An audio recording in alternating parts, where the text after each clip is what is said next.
This is episode number 330 of the Homeowner Show. Whether you're DIY or looking to hire, we're here to help you find the best information and options for you and your home. My name is Kevin Hackett, and here with me is Craig Williams. Hello, and welcome to the Homeowner Show. We are so glad that you could join us for another live episode here in the studio. How you doing, Kev?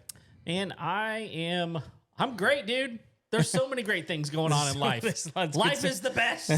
Life is so good. Yep. Yeah. Yeah. I know why you're happy. Well, do you? I do. Okay. Yeah. Why do you think I'm happy? Because the school that you didn't even go to is in the top 4. That's true. That's true. It's all going to come crashing down in a couple weeks. We'll see. We'll see. That's my prediction. I don't know. We'll see. I think that, anyway, college football playoffs are among us. It's exciting times. Craig and I are obviously... both of our teams got in. Both of our teams got in. A&M, Texas Tech. It's fun times. It'll be interesting to see. Don't worry. I mean, like I am equally as pessimistic about me as I am about you. Well, it'll be real interesting. I think that A&M had a weird road there at the end. With the loss to Texas and bumped them out of the SEC championship, all that kind of stuff. But you know what? I mean, it's not all bad. He got an extra week off. Yeah, if you're going to lose, you did it at the right time. That's right. You get the week off. Don't have to get beat up by Georgia. Just save that for later. Yeah, your time too will come, my friend. Yeah, for real. But no, other than that, it's good, man. We had Thanksgiving. It was fantastic. The weather was great. We got a new smoker. I haven't even told you about this. Okay. We got a new smoker down at Caddo Lake, and was this different from the dishwasher smoker? No, it wasn't come on, Craig. It wasn't a dishwasher. It was a refrigerator. Okay. My apologies. Yeah, it was a refrigerator smoker. That thing was amazing. We actually haven't had her for about 4 or 5 years now. She bit the dust. I can't imagine when you lace pork with asbestos, it goes very well. Look, the asbestos was all gone. We got rid of it. But no, this one, dude, it's huge. We were able to, so it had 3 racks in it, and we were able to put 6 racks of ribs on one of the racks. Oh wow! So, and laying flat, not standing up. So it has some surface area. We put 2 20-pound briskets on one rack. Oh geez, that's a huge smoker. It was perfect. Yeah. So cool. So well, I mean, that'll probably be a show. We've got a lot of stuff coming up. I mean, I know we just took a big trip to Big Bend. Yep. Which was incredible. Let's see. I've got a story that I'm investigating right now about pigs in California showing up with blue fat, and people are saying it's because they're being infected with rodenticides. What? And so I'm checking into that to see if there's any validity to that. I'm a little suspicious. But so I'm gonna run this one down for everybody and see if there's actually any validity to that. I mean, it could be. I understand why they think that and everything, but we'll see what's going on there. And then at some point in time, I'm going to talk about what happened in our family last Wednesday. Yeah. Which was my daughter just getting in a horrific car accident. She's terrible. Okay, by the way. Yeah, you could have led with that with me, by the way. All I got was pictures. Well, there you go. Where's the fun in explaining? Thankfully, she's They fine. say a picture is worth 1,000 words. Oh, it was not. So anyway, we're going to talk. We'll probably talk a little bit about that one in upcoming episodes. So we got a lot of cool stuff coming up. And I don't even think I told you I got a Starlink. Oh, you did? I did. I bought it. Why isn't it here? Well, reasons, but we need to talk about it for sure at some point. There's a few things that we've had recently. Did you get it for your RV? Is that what you got it for? I did. Okay. Yeah. Okay. I see. You used the studio stuff, and you're like, okay, this actually works. Well, no. Maybe a little bit, but the thing is, like, we don't where we go for Thanksgiving. There's no internet at all. Not just no internet. There's no cell signal. There's nothing, and I'm just kind of at a place in my life where I'm like, look, it would be nice to have some access if something happened. So, anyway, but yeah. Okay. Cool stuff. Well, let's thank the sponsor and then get into the show. All right, let's do it. Our sponsor for today's show is True Texas Solar and Roofing. And I will tell you right now, guys, we're still, believe it or not, 2025 is almost over, and there are still tax incentives available. Just barely. Barely. They have not gone away, and they're still available. And I'll just tell you, it's always great to have a company out there that's not just out there trying to sell you something. I don't care who they are, but True Texas Solar and Roofing, they are truly different. They are looking to help people, try to help you find energy independence by giving you exactly the type of opportunity that you need, which is to own your own energy by creating that from solar. They have whole home battery backups. They've got roofing solutions, so you can, if you need a new roof, a lot of times it makes sense to get a new roof if you're going to get solar as well. You can roll a bunch of stuff in together even. Makes a lot of sense in a lot of ways. But these guys truly understand what needs to be. I just recently, I keep learning stuff about this company, and I just recently, it makes all the sense in the world. But Josh, the owner, he's an electrician, and I'm like, I didn't know you were an electrician, dude. And he was like, well, solar, you kind of got to have. I was like, oh my goodness, they have so many skill sets. Yeah. And I'm like, they've got a meteorologist on their team. They've got NASA engineers on their team. They've got so many people that are really, really out to help you. So anything to add here? No, I actually had a conversation with him earlier this week, and he was just talking to me. I was like, look, man, usually end of the year is just slow for us. He goes, but it's slammed because everyone knows that these incentives are going away probably at the beginning of 2026. Yeah. And so everybody's wanting to get solar right now. And he goes, we're backed up. He goes, I don't know what to do just because we have so much new business coming in right now, people wanting to get it in before the close of the year. Yeah. And so look, here's the deal. Give them a call. Maybe they can squeeze you in, but that time is short and of the essence if you want to get it in and get those incentives before they go away, because they are going away. Yeah, and one of the things to know, and they'll know more about this than Craig and I will, obviously, but a lot of times it's just a matter of getting paperwork taken care of. Yep. And if you can get paperwork taken care of, the work can be done next year. Yeah. As long as the paperwork gets taken care of this year. And probably money exchange hands. Exchange hands. Prepared to do that. But that's paperwork. All of that. That is paper. It is. Kind of. But anyway, they can help you. Get a hold of them. Their number is 936-286-8325. You can also get them at truetexassolar.com, and they can get you taken care of. Awesome. So I'm actually excited about this one. I've been listening to interviews that our guest has given, specifically the one there with the Black Rifle Coffee Company, which love those guys. They put on a great show, and they have some good coffee too. Yes, they do. But anyway, we got Tom Kuban from Security Tactical. How you doing, Tom? I'm doing very well, guys. Looking forward to a good conversation. Dude, look, anytime we can have a guy on the show where I can talk about guns and guitars. It's like perfect. It's a perfect storm for you. It's my wheelhouse, baby. So I'm excited.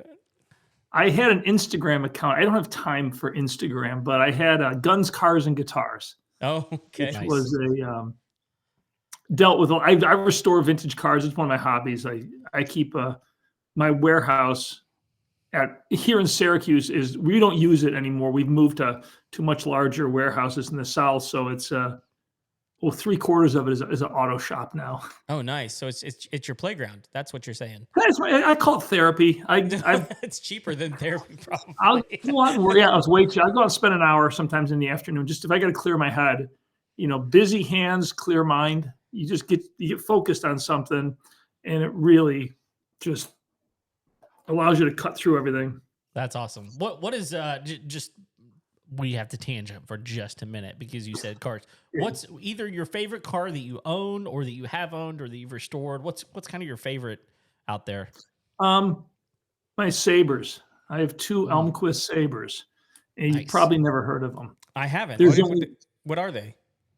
There's 5 of them that we know of in the world. I have 2. They're not crazy. Like what it is they're 1956 cars, and it is it's the car that started the kit car industry. It's the very first marketed the concept that you could build your own car. I found one in a field for $800, and that was about a 10-year project. I ended up sending it out to a shop.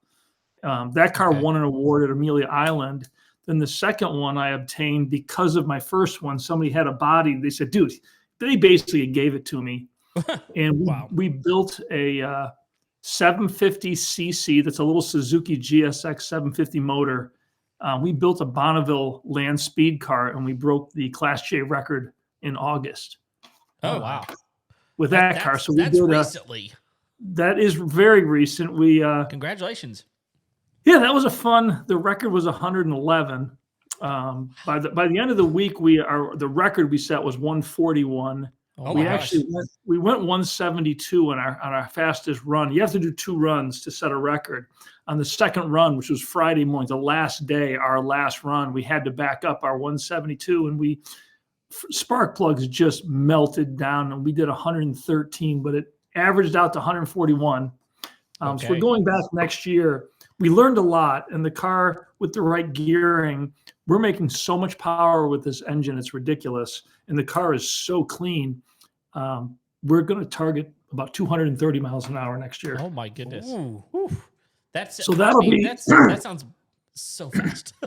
I mean, that will be a statement that's a record that will not be beaten, because nobody will ever spend the amount of time, money, and effort to build a car with an engine this small. Yeah. And it's truly it's an engineering marvel to get power from a little Suzuki motorcycle engine to get a drive shaft, because we had to run front engine, rear drive per class rules. And normally with a little motorcycle, you'd run a chain drive to the front wheels, and we couldn't do it. And it took a lot. It took a lot of effort. But that little motor, we're putting out just shy of 300 horsepower. That's crazy. Oh my goodness. Yeah. We can run. We ran 17 pounds of boost in the turbo. We can run it to 25. We just didn't get there. We just didn't have enough testing time. But it's quite an engineering feat to get that all done. But yeah. Did you grow up working on cars? I did. I grew up in a non-car family, but I've always been when I was in high school, I bought a beater 67 Mustang and restored it. And then I've always driven. When I was a musician, I drove a 66 Ford Falcon for probably 8 years. I actually found one, and I'm just getting about ready to paint. I'm building a copy of my original car when I was a musician, only this one's going to be just done up to the hilt. There'll be a 5-speed V8. I've got BMW leather, BMW front seats, all beautiful interiors. It's going to be a really neat little street rod. That's awesome. You'll have to send us some pictures when you're done with that. Yeah, if you Google search Elmquist Sabre, you'll see tons of pictures of my Sabres, because they're the only 2 out there, and they get a lot of attention. I'm just curious about the brand. Is it kind of like when you could buy a house out of the Sears catalog, or was it its own manufacturer, its own brand? It was. So Elmquist Engineering, Ed Elmquist, really is the grandfather or father of American hot rodding. He wrote the very first book on how to hot rod a motor and how to build performance in cars in 1947, and started Elmquist Engineering, which was the main hot rod parts supply catalog all through the 60s and 70s for all the drag racers, all the big names in drag racing. Developed a lot of performance parts, and he worked with Harry Himes at Clearfield Plastics, came up with this little body design, and they put it in their catalog and marketed it. The body was $295. Yeah. And then he sold a lot of parts that you could use to build your own car. Amazing. It's fascinating. It's a really fascinating story. Ed died. He was 94. He died in 2016. I never met him, but his son and grandson came to Amelia Island when we were there with our car, and we got to meet. And they follow what we're doing. They may come out to Bonneville next year. That's awesome. Dang. Very cool. Well, it's okay. So just because we're on cars, and this is something I'm interested in. One of my favorite fixer uppers is the Scout. Sure. The International Scout. That's what I want. I want one I can 4-wheel drive off road and all that kind of stuff. Yep. I'm curious. Have you seen the new release of the new Scout? It's the modular Scout electric. I wish them luck. It's like a hybrid, but not really. But I wish them luck. It's going to be a very, very difficult for a new company to make a go of it. You got Grenadier is another one, but the old Scouts, they come up. I follow BAT, Bring a Trailer, the auction site. Yeah, and the Scouts come up for auction. I've bid on several of them, and because I'm with you, it's just the coolest little truck for moving around. As kind of an outdoorsy kind of guy. I mean, that's the one. Yeah. That's either that. I mean, the old the old Toyota Land Rover, or was it the Toyota was the Land Rover, and then the Land Rover. Yeah, the old Range Rovers, but the old, like the 80s, 90s Land Rovers those are neat cars. Yeah, my dad was a landman back in the day. I mean, he managed a huge piece of property in Northeast Texas, and the guy that owned it had a Land Rover for him. My dad said it was his favorite thing ever because he could literally just drive it off in a pond and it turned into a boat. Oh my! And it just floated. And it's crazy. It's like you could just take it anywhere. He was like, they were just pure utility, but like no frills about them. But it was just, there's nothing you could do to kill them. There's something to be said. I recently purchased a brand new Ford F-150, drove it home 23 miles from the dealership. The next morning it was towed back to the dealer. 30 days later, Ford wrote me a check and they bought it back for me. They could not make it work. Wow. Yeah. And yeah, it was crazy. And it's just too much technology. It's just, I buy a new car because I need a reliable, obviously transfer for doing stuff. I typically drive an F-150, but in the summer, I'm either driving a 68 Corvette. I've got a Sunbeam Tiger. we got a Volkswagen Bug. Nice. So I drive old. I've got an old F-250 beater truck. I actually really like it. It's not something I'm going to take to a corporate dinner or something. That's awesome. Well, that's awesome, man. We could talk about that for a long time, I know. But we really are curious, and we may get to some guitar stuff here before we're done. But I really want to get to the meat of what we're here to talk about, which you have a business specifically surrounding firearms and with the storage of firearms and ammunition and all of those sorts of things. And for homeowners, which is what our show's about, like, it's really important to know what any of that looks like. I mean, we've all seen the stories of children who have gotten into the gun area, whether it was secured or not. And it's a big deal. Craig and I both have kids, and we're really interested in this in a lot of ways. So I'm just kind of curious. Tell us a little bit about how you got into it. Give us as much background as you want to, and love to just kind of work through this with you. Sure. So I was a professional guitar player out of high school. I played in heavy metal bands all over the East Coast. I got a article in a Guitar Player magazine done on me in 1984. As one of the best unknown guitar player, unsigned, unknown. And the phone started ringing. I moved to LA figuring I'm going to be, let's get an audition for Ozzy. I want to be the next big guitar player. And I developed. Were you doing session work or were you playing with the band? I did. When I was out there, I went to MI for 1 year vocational music school, which is really it's a performance school.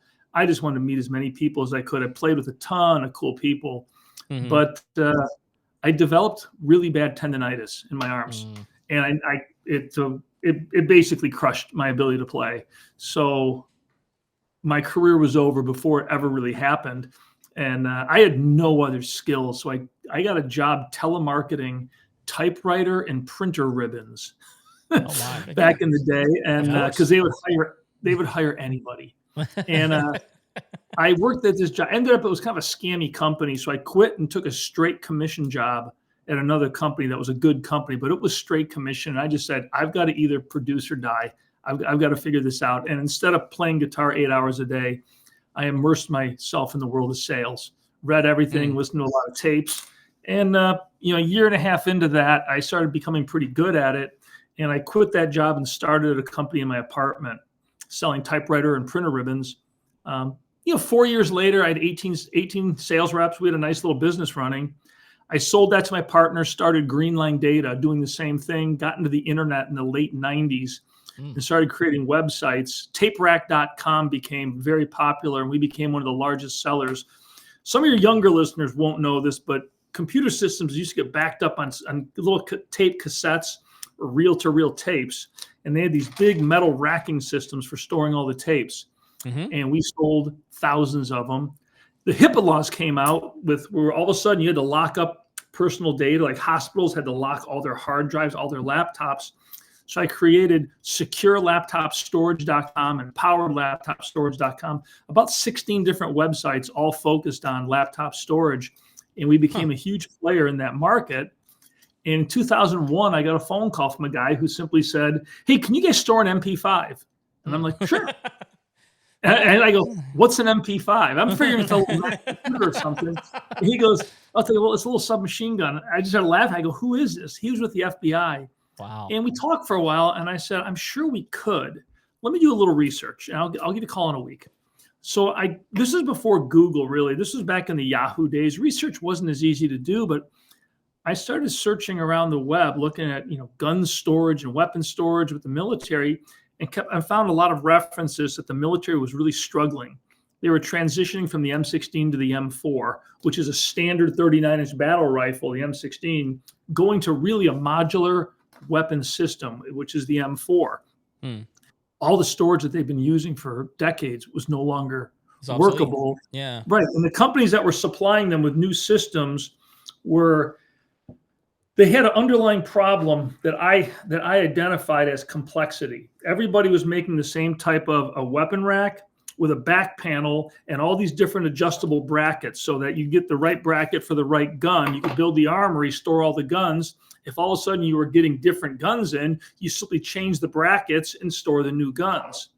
And that's how armories were done. I started working with a Canadian firm that made my laptop cabinets, and we worked together to develop a weapon storage system. The owner of that company had already been working on some stuff for the Canadian government, and we became a dealer, but I was sharing a lot of information with them. And then in 2008, Secureit, we had formed, originally it was Secure IT, selling laptop cabinets. I changed it to Secureit, and we started selling weapon racks.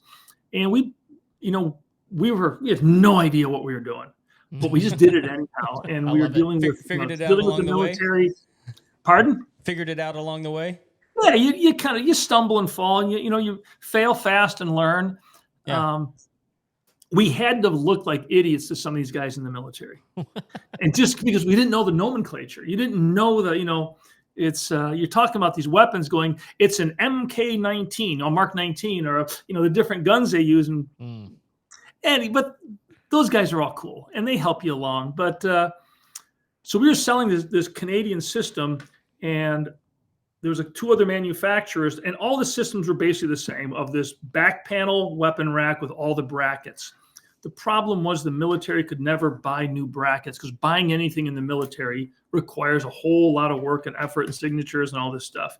Yeah. So weapon armories and weapon storage systems would work when they were brand new. 2 years later, because things are very dynamic and always changing, the armories would just be a mess.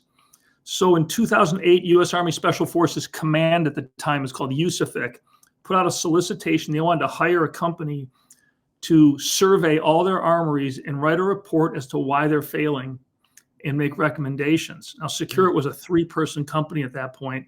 We were up against L3, Harris. These are multi-billion-dollar global companies. Yeah. We secured a meeting with the colonel who was running this program down at Fort Bragg, and Gary, who was my head sales guy, and I flew down, we went to Bragg, and we're so out of our element. We've never done this before. We had the white shirts on, the sport coats. Like, geez, do we look good? Can we pull this off? And we drive onto the base, which you go through security, and we're walking through I was 3rd Special Forces Group is where this guy was. We're walking through their main headquarters building. It was a fairly new building. There's all this, photographs, all this history lining the walls of everything these guys had done. And I'm walking, just looking at all this. And it hit me out of the blue, an idea. And I walked into the colonel's office and introduced myself and just said, "Good morning, Colonel. My name's Tom Kuban. I'm considered the leading authority in small arms storage and armory design. I really think we're the company to do this for you." We sat down, we talked for a while, about 15, 20 minutes, and then we left, got out in the parking lot, and Gary's like, "What was that? What the hell? What was that?" I looked at him confused. He goes, "Leading authority." I started laughing. I said, "Gary, nobody knows how to do this. There's no company that does what we're doing." Yeah. We walked in. I simply claimed we're the best, and nobody can say we're not. We know as much as anybody else. We said we're the pros from Dover. let's win this contract. All we got to do is back it up. So we came in with a bid, and I'm sure we were dramatically less than all these these guys are probably throwing $10 million at this contract. I think our bid was $300,000 to cover all the travel, and we kind of really mapped it all out. And we made a little money on it, but it was more about experience. For the next 18 months, I traveled to every Special Forces base. I spent a day in each armory watching the armor work, interviewing him, watching workflow, just taking a deep dive into everything going on in armories and why they're so bad. And over that 18 months, I became the leading authority in small arms storage and armory design. We also, at that time, I developed the Secure Tactical Weapon Storage platform. We presented our report to command, and then we introduced our platform. This was in 2009. By 2011, we were the primary supplier to the U.S. military. Oh, wow. Wow. It just took off. And the biggest difference with what we did versus everybody else, I saw complexity as a problem. And I've always lived a life that, strive for simplicity. The simplest solutions are the ones that withstand the test of time. This is a home improvement show. So everybody who does any work on your homes, you got a junk drawer in your kitchen. And what's in that drawer? You keep a hammer, maybe a pair of pliers, a couple of different screwdrivers, maybe some zip ties. We keep the simplest tools handy because with the simplest tools, you solve the most problems. Yeah. Secure Tactical Storage platform was the simplest tool. It was a big weapon rack with one adjustable cradle that would hold the guns, no tools required. That one bracket would hold everything from an MP5 up to shoulder launch weapon systems. So that once they had my system in their armory, the armor could walk up to a rack. It didn't matter what gun or what weapon he had, adjust it, set it down, and walk away, and it would never go obsolete. He would never have the wrong components. And the other part of our system, storing all the gear, we literally went to Home Depot. I called it Home Depot development, and walked the storage aisles just saying, how does America store stuff? Because we wanted to make sure our system was compatible with common off-the-shelf products. Everybody else is proprietary. You want to do anything with your weapon storage system or your safe, you got to go back to the manufacturer. With our system, and even with our consumer system, once you have my system, you can go to any hardware store and buy components that will go in it, and it will work. Oh, the idea it's nice because everybody knows proprietary is just another word for expensive. Absolutely, and they're controlling the market. Our methodology and our reasoning was, we're dealing with firearms, we're dealing with deadly force. It's much more important to give people a system that allows them to be as safe and to be as prepared as they can. And we always refer to Secure. Our storage solution is a tool that allows the user or the operator to build the unique system that meets their specific needs. And that's the big Secure difference. And then there's a whole methodology to how we actually store guns. And we went into consumer products in 2000. We started in 2014, and we really didn't get going into retail products till probably 2016. And that was bringing our weapon storage platform, our military system, to the consumer market. And it's a radical departure from a gun safe. And I've been reading a lot about your gun safes, and are you like sort of compacting what you've done for the military to bring into the home, or is it like just a complete redesign for the homeowner? It's the exact same system. It's the exact same system. It's just, instead of our big Model 84 weapon rack, the cabinets are smaller. Gotcha. And what we do, the biggest, one of the biggest differences for Secure versus the gun safe industry. In the gun safe industry, the core thinking is you buy the biggest safe you can afford because you're going to grow into it. I hear that all the time. So you're buying this great big behemoth monster, and a great big heavy safe can only go like in your basement or your garage or in a couple places in your home. Right. And all your guns go in there. Secure it, and this is coming from the military, is no. Why would you want one great big huge single fail point for all your guns?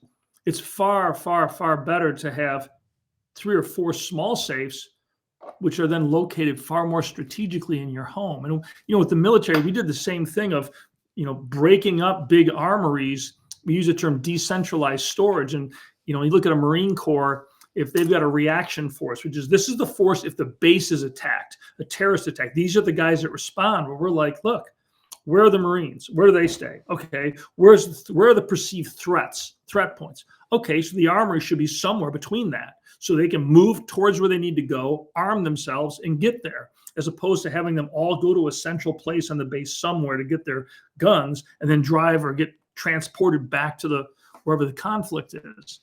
And we pitch that to the Marine. That's something that I think I love the idea behind that, because you know, a long time ago, small tangent, a long time ago, I was talking to a friend of mine who's a photographer, and I was asking him, I said, what's the best camera on the market? And his response was the one in your hand.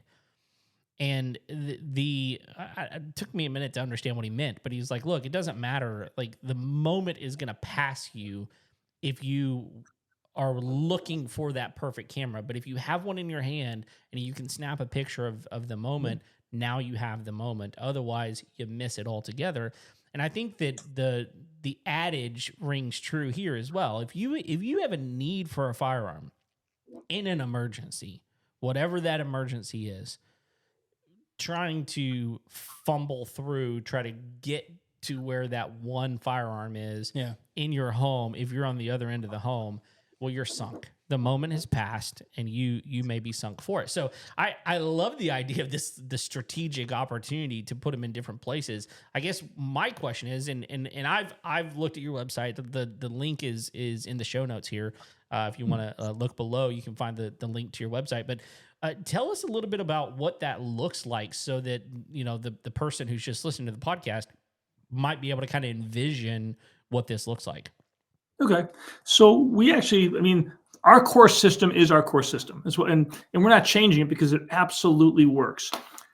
First, I'll talk about how you store a gun. The Secure Tactical Weapon Storage Platform stores all guns in one row. You're never digging through guns to get to a gun. That is a complete lack of respect for firearms. So with our safes, they're shallower, which allows you to store them in more discrete locations. You can open the door with one arm, remove a firearm, close it, and lock it. With our HSFA, which is a high-stress, fast-access locking system, it's on all of our safes. You know, if I'm standing next to a closet and one of my gun safes in there, I can be armed in a high or low-ready position. I'm less than 2 seconds. Wow. And sometimes, depending on the safe, a lot. I can be less than 1 second. But I practice. I'm very good at it. But when you look at crime data in a home, we spend a lot of time on this, you know, really breaking down, if we're going to sell consumer firearms, firearm storage, what's the best way to do this? The gun safe industry doesn't do any of this. All they do is make metal boxes and tell you to put them next to your fireplace and your pool table. If you see the ads, and they talk about things like heirloom and heritage. And I'm like, you're advertising all your guns are in this safe, and there's a window and you have people coming over, and that's just nuts. Yeah. If you own firearms, nobody should ever know you own them. You come to my house and hang out, you'd never know I own firearms. I have a pretty big collection. So we look at when a thief breaks into a home. Typically, it's between about 11:30 and 2 o'clock. They come into your home. They're going to the master bedroom, then master bedroom closet, master bedroom, home office den, dining room, and they're out. They're typically in and out in 9 minutes. There's a ton of data on this. That's how we kind of pulled all this. So when we look at firearm storage, or for listeners, any valuable storage, your master bedroom is the least secure room in your home. If you're married, your wife's got a lot of jewelry, it should not be kept in the closet or in your master bedroom or in your master bathroom. You're just asking for trouble. So in firearm storage, people want to have access to a firearm when they're sleeping if they feel vulnerable. So we recommend one small fast access safe next to your bed or under your bed. We make the fast box. We make a couple of solutions. Other companies do. But no more than that. Next, I look at if you've got a large firearms collection or just 1 or 2, 3 guns, then I look at the kitchen. The kitchen's probably the most secure room in your home. Thieves aren't interested in stealing food. They just don't. That's not why they're there. They're not after my KitchenAid mixer? Right. But people don't think about this. So I've got a kitchen pantry that's pretty good size. In that pantry, I've got one of our Agile 6-gun cabinets. In that cabinet, I've got an AR-15 home defense rifle. I've also just got part of my gun collection. And then with our bin and modular storage system, all my wife's jewelry, I've got a couple of watches, they're all stored in there because nobody's going to go into my kitchen pantry, trying to steal valuables. I look at really good thought. I've never thought about that before. That no, is really smart. Because we didn't approach it from the gun safe angle. We approached it from the threat. And this goes back to how we evaluate military and how we evaluate making systems. What's the threat and how do you best protect yourself from the actual threat? Your next location is your closet next to your front door. Closets are very secure locations. Thieves tend not to spend time going through closets. There's just coats in there. I've got another Agile cabinet in my closet. I've got 6 guns, one of which is a pump shotgun with rounds in the tube, and I've got an AR-15 that's ready to roll. Somebody comes to my front door and I don't want to let them in and they decide to get cute, I can be armed in less than 2 seconds, very, very quick. And the process just moves to your home with that methodology, but it's getting away from the idea of buying a one big safe and putting everything in it. We talked a little bit about security. Secured safes are lightweight modular safes. Lightweight does not equal less security. Heavy does not equal security. I don't care how heavy your gun safe is. I can open it and remove firearms in 18 to 20 seconds. Wow. And I know nothing about locks, know nothing about doors. In fact, the whole safe industry focuses all your attention when they talk about security levels, level 1, level 2, level 3. It's always the door. Level 1 is basic. Level 2, you get corner bolts. Level 3, you get drill plates and you get additional steel reinforcement all on the door to make it so nobody can open that door. I'm going to take a circular saw with a carbide blade. The blade is meant for cutting rebar in the cement industry all day long. I can put that into a cordless DeWalt saw and I can cut a 12-inch by 12-inch hole in the side of your safe at the same rate I can cut 3/4-inch plywood. And I've got videos, I've demonstrated I can remove a gun from a safe in 18 seconds. Wow. And that's how safe, if you look at actual data, that's how safes are opened. So this idea about buying a 700-pound gorilla and putting it in your basement and thinking you've got security is nonsense. And the safe industry needs to do a better job of actually explaining what their product is and isn't. The other piece is fire ratings. Our safes are our Agile line, which is our #1 line of modular fast access safes, that is a mirror of our military system in just more consumer-friendly packages. It has no fire rating. There is no fire rating to it. And there's a reason. You don't need a fire rating. It's complete. This is the biggest crock of BS, not just in the gun industry, but in a lot of industries. Fire ratings are 100% nonsense. They're not real. It's a myth. We've demonstrated that a 90-minute safe, we cooked off a 90-minute safe in a fire. Our fire was 900 degrees. We had everything all temped out. The safe went 12 minutes. I mean, for people that don't know, what do you mean when you say like a 90-minute safe? Okay, you buy a gun safe and it says fire rating, 90-minute fire rating or 40-minute fire rating. And that is, and if you do some research on fire ratings, the fire test is they take a safe, they put it in an oven, they bring the oven up to 1200 degrees. And if it takes the safe 1 hour to get to 350 degrees, it's a 1-hour test.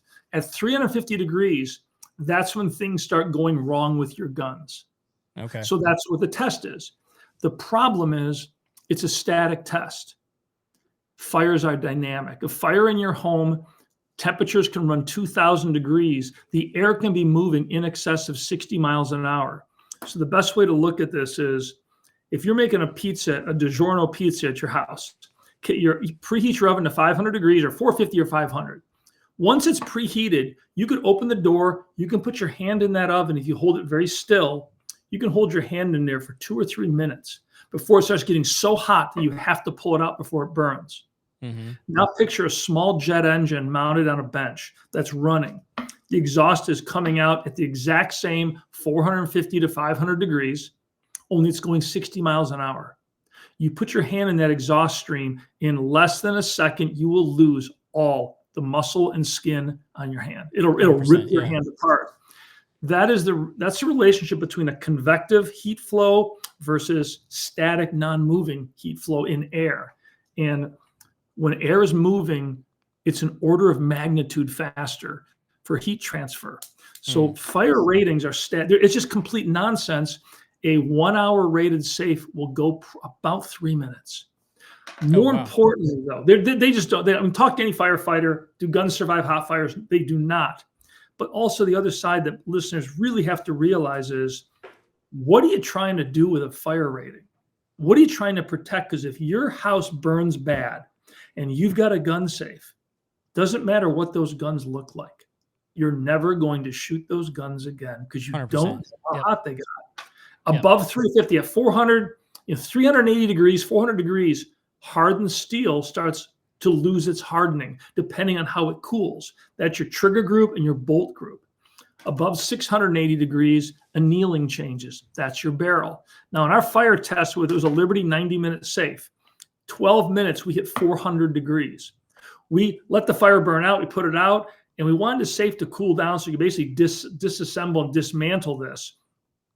We were sitting, I was out, we have a big hunting ranch out in the ranch, so we're grilling sausages, waiting for the thing to cool off. 15 minutes later, I go over to the safe to see if it's cooling off.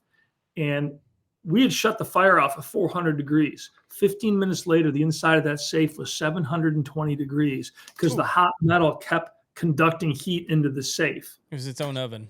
Yeah. Right. So at 700 degrees inside that safe, all of the if you had guns in that, all those barrels are now pipe bombs. They could be. I mean, you just don't know because depending on how that metal cools, annealing is where they heat metal and they cool it under very specific conditions to create metal that is strong yet very flexible. That's what annealing does because a barrel has to withstand the shock and vibration. If you've had a hot fire, you don't know what those guns are. You've got hardened steel that may not be hard. You've got a barrel that could be brittle. If you've got a 300 Win Mag bolt gun and you're going to put that up next to your cheek and pull the trigger, you're not. I mean, it's nuts. No, because if that thing blows up, it'll kill you. And I think that one of the things that you're saying right now is so important for anybody who's listening to this to hear. It just drives me to go, look, you better have insurance on your guns. Just get insurance on your guns. Have a separate policy, an umbrella policy of some sort that will cover your guns so that if you get into a fire issue, you can buy your guns back. I mean, to me, that's the better use of your money than to buy something that isn't going to work anyway. What sounds like your system sounds a lot, like you said, agile. It's a lot more agile, easy to get in and out of for you, still secure, still safe. And if your house goes up in a blaze of fire, you're going to need everything new anyway. Well, and that's correct. Let me ask you this real quick because I just want to make sure everyone understands. You're not saying that your safes aren't susceptible to those things. No, absolutely not. Our advantage is, and that's for decentralized storage and not, again, when you buy one great big safe, it's a single fail point. A thief breaks into your house and he knows what he's doing. He finds a safe, he's going to open it and you've lost everything.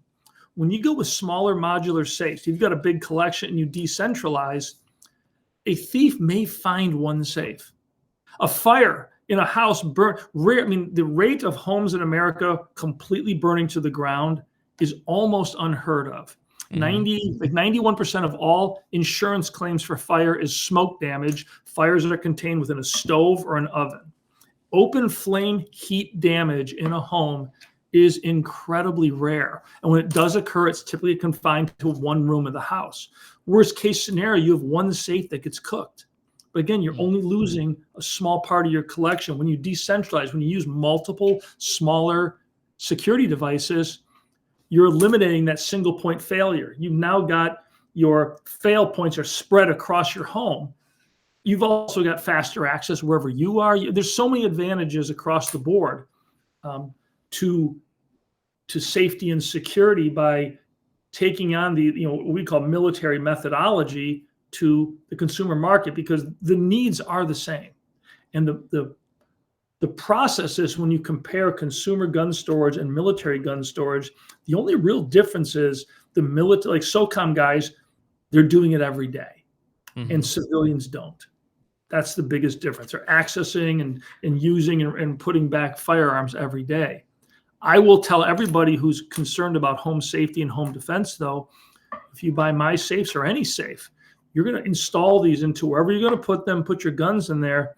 And I want you to practice opening that safe every single day for at least 35 to 40 days. Every time you open your closet, you're going to open that safe every day and do it in the dark. You want to get to a point of muscle memory where no matter what is going on, you can do it instinctively and open that safe and retrieve a firearm. And the only way, again, if you're a concealed carry guy, get a handgun, any training that you do, they tell you dry fire, you're practicing your draw, because draw low, ready up into a firing position. And you're like, I shoot with red dots. And when I went to the red dot, it took me probably between 60 and 90 days to get where I could draw and have that gun out there and have the red dot in my sight. Because it's hard to find sometimes, but I've got you get your reps into the point where now is I'm so fast, boom, guns out, and I can draw the gun, turn and fire it, and hit a piece of steel so fast because I practice it every single day. It's part of my morning workout routine. If you're going to own one, gun safe, you're doing this. I want you to practice with your safe. Yeah, because if you're going to own one, exactly what you're talking about, you have to do that because if you think for any instance in your life that there's not going to be some sort of element of panic in you when you have to have that firearm, you are kidding yourself. And it's one of those weird things where I'll give you an example. We were, there was a few, and this was several years ago now, but there were several church shootings that happened where, guys went into churches and they just started opening fire and it was terrible. And so we actually started doing some anti-terrorism training with church leaders because there was this high level of anxiety and just worry among church leaders about not being prepared for situations exactly like that.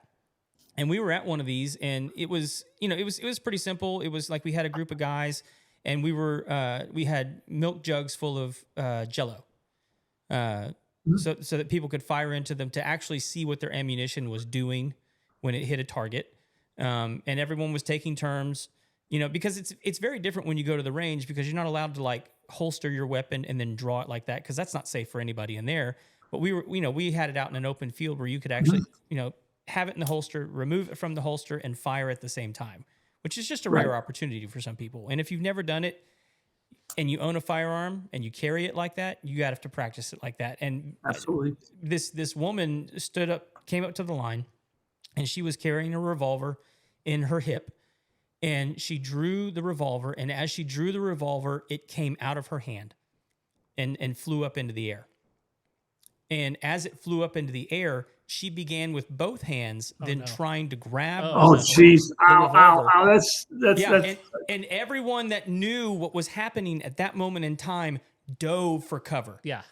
Because they could see the writing on the wall, and it was and she was just so nervous because she had never drawn that firearm in her life, and she was not a young woman. I mean, like this, and this was not a young revolver, and it was. It's just stuck in my brain for so long now that like, oh my gosh, you have to physically take this thing, stick it in the holster, pull it from the holster, and it's great to do it in front of the mirror. I think, because dry fire drills every morning. Yeah, it's what responsible people do. You're bringing up a point that you'll find this very interesting, and this is something we discovered at a shoot house. So we host training events. We're the only gun safe gun storage company that we live on the performance side of our industry. Most of the gun safe industry is the passive, you get done, end of the day, you lock up your guns, you walk away. Secure, we're the performance. So we're all about training, about shooting, shoot more, train more. And we host training events. So we were down at Summit Point Training Center with Gary Melton and Paramount, and we had brought in a whole bunch of writers. These are all firearms industry people. These are all shooters, very experienced.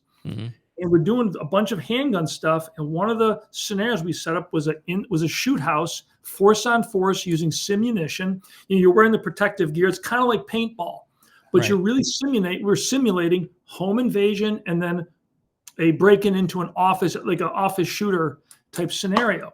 In our scenarios, we had our agile safes, our fast boxes, our fast access safes, where Once you're aware that somebody breaks in, you had to go to the safe, open it, retrieve a firearm, then go into a defensive position. And it was just going through all the different training, all the stuff. Now, these are all very experienced shooters. And what we found is when the proverbial crap hit the fan and things were happening, and this was a dynamic environment, they would trip into fight or flight mode. And if somebody kicks in your front door, you will be in fight or flight mode. Your brain goes right down to your limbic brain. You lose all reasoning capability. You develop tunnel vision. You're going to lose fine motor skills. And what we observed was they couldn't open the safes because they couldn't get their fingers to hit the buttons because the buttons are too small. Oh. And I'm watching this, and these guys are laughing. I can't get the damn thing open. They're going, and they're all panicking. It's a fun event. I'm up on top of the catwalk, and I'm watching this, and this is on a Saturday. I drove home, so it was DC back at 5. I drove home on Sunday. Monday morning, I went into the office. By Wednesday, I had all the drawings done. About 10 days later, we had the prototypes for a new locking system. We changed every single lock on every single safe we made. It's called HSFA locking, high stress, fast access locking. And what I did is I did a bunch of research, and then we designed the lock. It's larger keypads, tactile, and they're spaced differently. They're more defined so that when you lose fine motor skill, when you are in a true fight or flight state, you're still able to open the lock. Because the tiny buttons in a standard safe lock, I watched it. These guys were all like really experienced, way more experienced than I am. And I watched them all laughing because they couldn't do it. But had that been a real break-in or home invasion, these guys weren't going to survive because they couldn't get to their firearm. And so that's why this was a red button item for us. We changed this thing. It's the fastest product development program that we've ever initiated, because we run manufacturing all over the world, and we designed it, made all the changes, and we incorporated it into all of our products in about 95 days. Our normal time frame for product development or inline changes is 1 year. So we really jammed on it. And HSFA locking now is the standard for everything we do. And if you're truly concerned about fast access and home defense, it's an important thing. Now, you can get around it by training with your safe. If you train with a small keypad and you do it every day diligently, it's no different. I learned this from my years of playing guitar. I would take very difficult pieces that I was working on. There was a point when I was transcribing Paganini's Capris for violin on guitar. They're very difficult, very fast, technical pieces. And I would sit there, I'd drive people nuts. I have a metronome going. I'm practicing going ding, ding, ding, ding. The piece is supposed to be, it's really fast. I'm playing it so slow that it'll drive you nuts, but I'm playing with perfect mechanics, minimal amount of motion I need to do to get to the next note. And I'm doing that for 30 to 40 days to learn, to train my muscles to do it. Then you bring the speed up. Once you do that, all of a sudden you can play it. And you can play it so fast. And people are like, dude, how are you playing that so clean, so fast? It's because when you're learning, your brain does not have a concept of speed or time.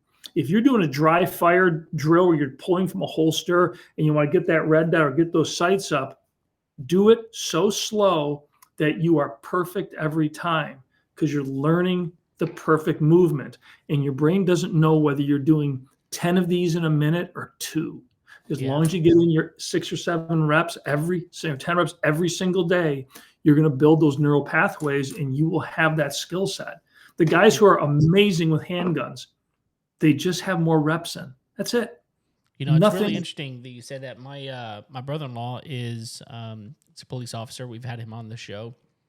And it's interesting. One of the things that we talked about is that if you've got your license to carry or whatever, concealed carry license, whatever you call it in your state, and you don't go to the gun range, or you don't spend time working on this on a regular basis, and something happens and you're out and you fire your weapon and you for some reason miss your target and cause an injury, or even worse, You will be held liable for that.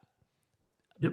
Because not for any, I mean, you can claim self-defense, you can claim whatever you want to, but if you cannot prove that you have been actively practicing, then they're going to consider you negligent, even if you hold a license for that.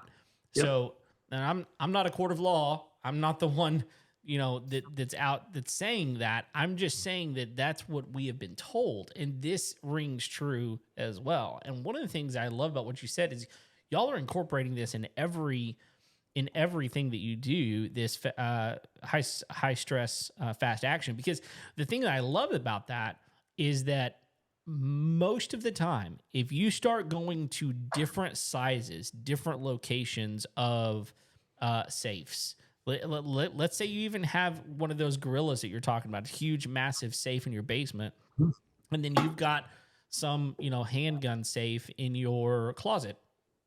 The likelihood of those having the same locking mechanism is almost nothing. Zero. Yeah. Right? It's not going to happen. It's going to have a different locking mechanism. So if you're telling me that all of your products have the same locking mechanism, then no matter where I go, no matter what I'm doing, I don't have to fumble with that different locking mechanism. That is a huge advantage. Well, we do that. We want people to use Securit across their homes. We do make conversion kits to convert traditional gun safes to our cradle grid system for people. Okay. If you've got a great big safe, I'm not saying throw it away. Use the safe, but if you're truly concerned about home defense, pick up a fast box, pick up a small fast access safe. And I have handguns. I don't conceal carry. I don't train enough to conceal carry. I mean, you hit it on the head with your comments earlier, but I'm at a point where I made the decision. I have one I've got a backpack that's designed for concealing a firearm along with laptop and all my work stuff. I keep a handgun in there, but I do not carry one. I'm not on body carry because I don't practice enough to make those decisions. Yeah. My mode right now is I get out. I have to get away. It's which I think if I was back to shooting, I was getting to the range 3 days a week. Sure, that becomes easy, and the shooting part is easy. It's decision making. Yeah, that's when you're not practicing a lot, and that's that. Know your target and what's beyond. I've seen so many training scenarios where you got bad guys with good guys behind them in a shooting scenario, and everybody unloads on the bad guys, not realizing the white targets are good guys. And you see it every single time when people aren't training a lot. Yeah, definitely. Tom, with the lock system that you have, I mean, how do you feel about like biometric locks and like RFID chips? And, we provide magnetics and all those kinds of different ones that they're. We have biometrics on our locks for convenience, and the purpose for biometrics for us is if you have friends coming over and they want to see you want to show them your new shotgun or new rifle, you can open the safe biometrically without having to show or telegraph or hide your combination. Biometrics should never be used in a life or death situation because it's not what we call never fail technology. If your hands are dirty, it won't open. If your hands are wet, it won't open. If your hands are really dry, your skin is dry, it won't open. If you're wearing gloves, it won't open. There's so many reasons that a biometric won't work that in a true firefight, we want people to train, and a biometric is not faster. In the time it takes you to put your finger on there, it reads your finger and opens, I can do my combination, have the thing open. I'm faster. Yeah. Now, RFID, I've posted some videos.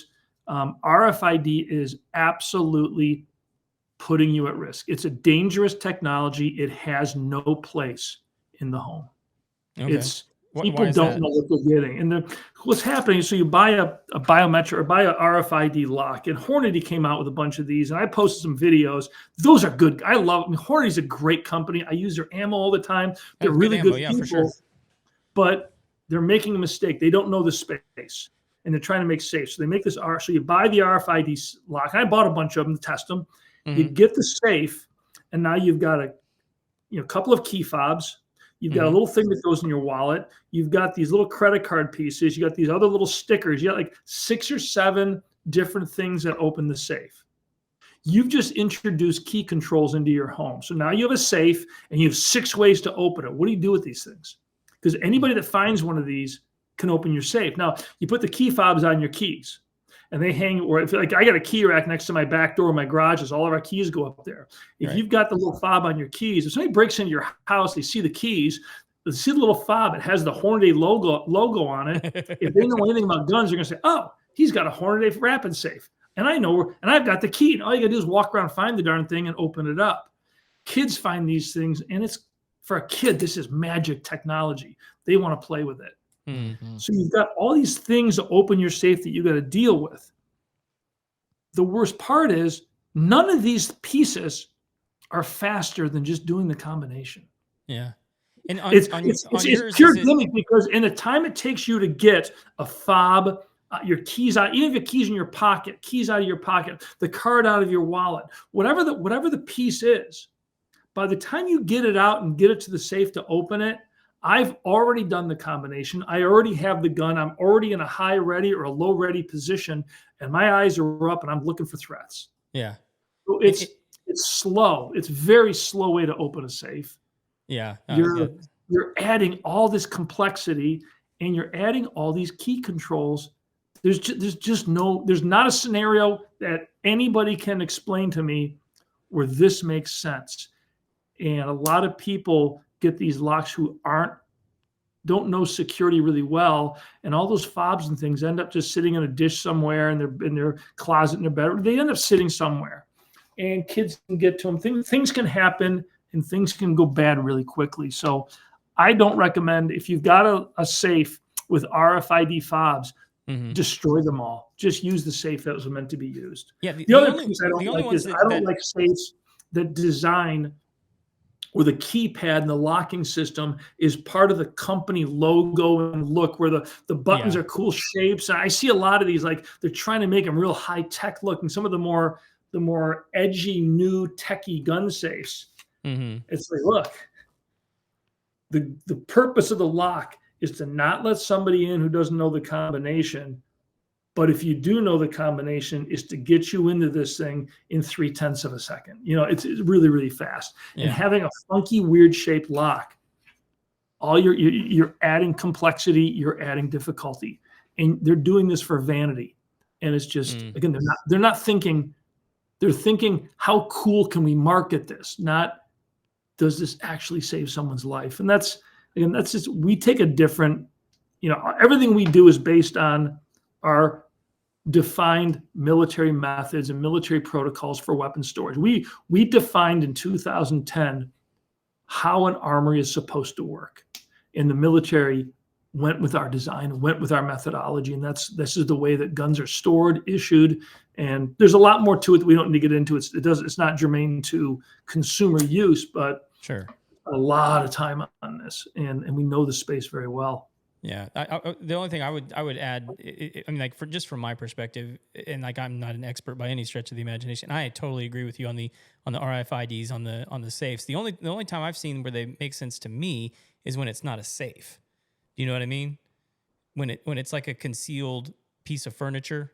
I don't know if you've seen these or not. Yeah. Where it's like it looks like a bookshelf, but it's an RFID concealed shelf kind of a thing. Yes.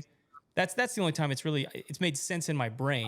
For me though, it's where's the fob? Where are you putting that tag? Because you have to get to the tag. Yeah. And I would rather. It's slower than what you're talking about for sure. Yeah, but instead of RFID, I mean, I know some of them I've seen. It's just simply a magnet, or you're moving something. Yep. And again, all you want to do is, right? You need something that is awkward and weird to do that nobody ever think of doing, but it opens the safe. Like it's like secret buttons to a secret room. Mm-hmm. We've done a lot of hidden gun rooms in homes.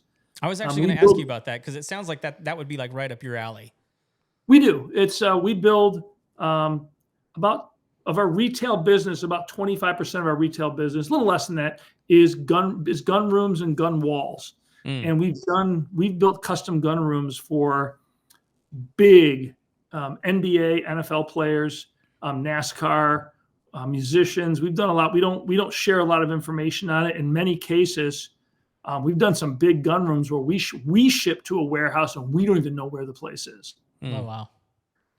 People get real, they get real concerned, we'll say, about security. But I'm actually surprised you haven't gotten into guitar storage. That's where I struggle.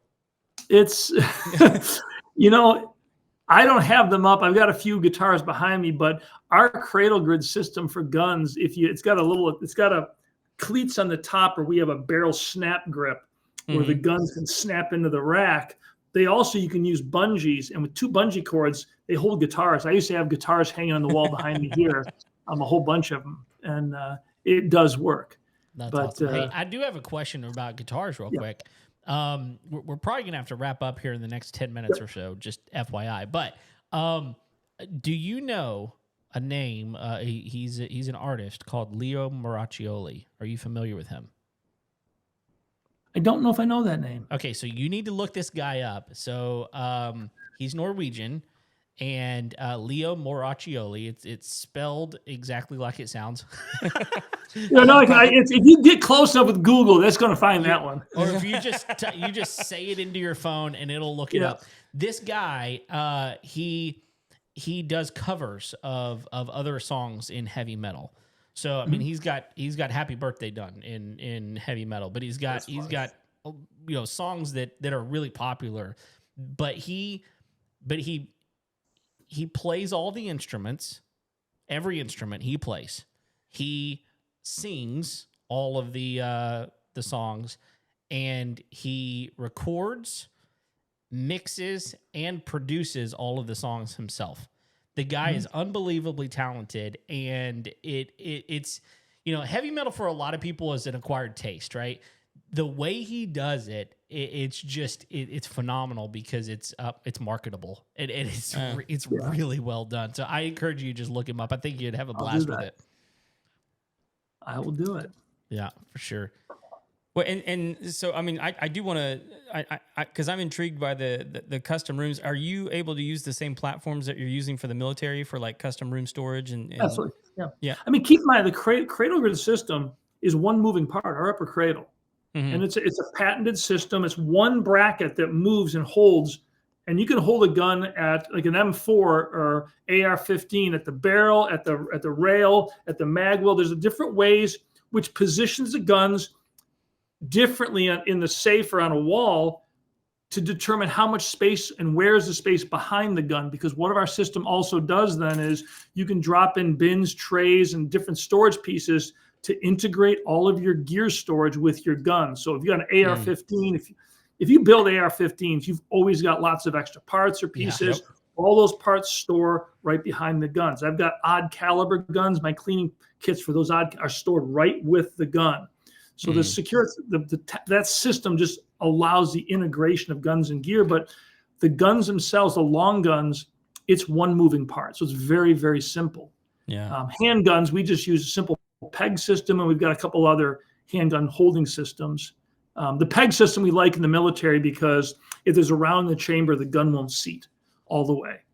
And that's a safety thing for the military. Again, all their guns when they storm, they're all, I mean, when you're racking a gun like that kind of storage, they should be empty. If you got a home defense firearm, you're going to store that differently. Yeah, well, you're talking to the right crowd, man. I think we're living in like the gun trust capital of the world. Yeah, I think so. That's true. Everybody has one, and if you don't, most people have even inherited one. They never even shot it or whatever. But the one thing I will say, because when everybody owns a gun, I hear this all the time is, well, I keep a safe for guns, but I always keep, this one and that one. I don't lock them because I want to get to them. Yeah. So they put them in the closet. They put them in a drawer. I can pretty much demonstrate anywhere that a gun in a proper fast access safe is faster access than simply having a gun hidden in a drawer, hidden on a shelf. Yeah. And I think it's because you're having to change the mindset of people, because when you say that, everyone goes to giant clunky safe over there that it's going to take a long time to get to. And you're not talking about that. You're talking about these modular systems that you're strategically placing them in different places of the home.